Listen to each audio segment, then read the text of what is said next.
Grifco. It's an opinion accepted by many that the last Paper Mario game was a flop. Many complain about its battle mechanics, its repetitive characters, and Nintendo's overall ignorance of what the fans actually want, which is understandable. However, I believe that these limitations do not take away from the game's overall enjoyability, and that Paper Mario Color Splash is actually one of the best games on the Wii U. Now is probably the best time to share these thoughts, with Paper Mario the Origami King being just around the corner. However, I should note that I'm pretty biased on this, as it's surprisingly the first and only Paper Mario game I've played so far. Because of this, I'm going to focus on the game individually, instead of comparing it to past entries in the franchise. Even though it might be an unfair critique to leave out what came before, I still want to express why this game is so fun to me, and why I believe it's severely underrated. One of Color Splash's greatest strengths is its art style and atmosphere. Although some argue it's merely better graphics and nothing more, I think this is completely untrue. Even without the stunning light engine, the game exhibits widely creative design and shows significant knowledge on elaborate papercraft. Examples of this can be found through any deceptively simple object, whether it's realistically layered trees, attaching many small components, or just detail in general. In fact, unlockable concept art reveals that certain objects were actually created in real life, as attested they could physically hold together in the real world.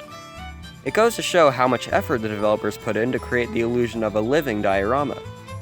Even minor features like crystals being made of tinfoil and bushes comprised of puzzle pieces add on to the playful and crafty feel of the game. But what enhances all its detail and creative design is the atmosphere. This may seem like a stretch at first, with the first few areas being relatively simple, such as a beach area or a cave area.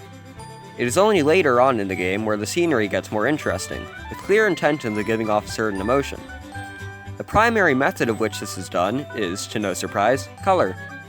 From cheery yellow mountains to dreary violet islands, color is frequently utilized to create atmosphere. A particular instance is the Sunset Express, which, as the name implies, has a constant beautiful orange sunset in the background. Even more, the train and many other elements are orange as well, such as the ground and a mesa-like background. The frequent use of a certain color in an area is what makes the scenery so memorable, which certainly fits well with the game's theme, color.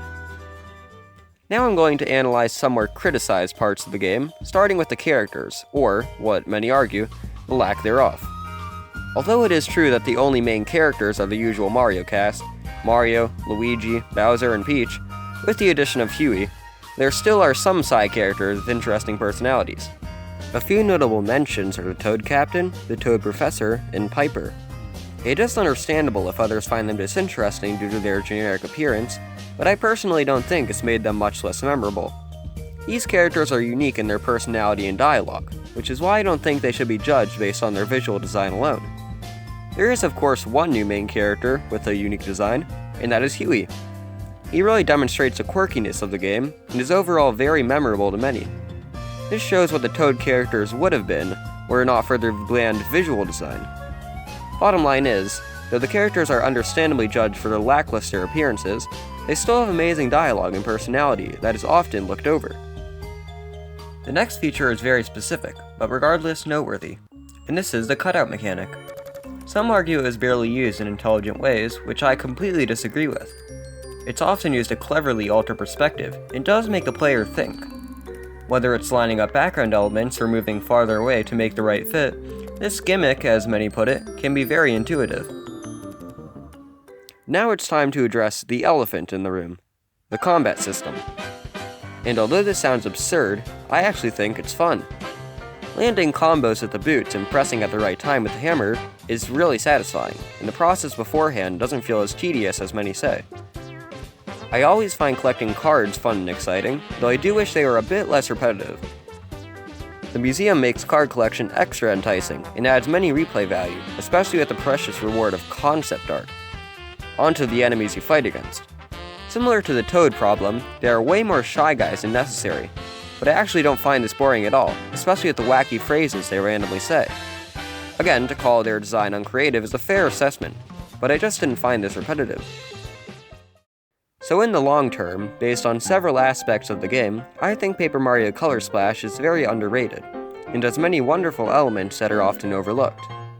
Though I do admit the game has some flaws, this didn't negatively affect my playthrough of the game, and I think the pros heavily outweigh the cons. This is why I have high hopes for the Origami King, which will clearly have some of the great and underrated aspects of Paper Mario Color Splash.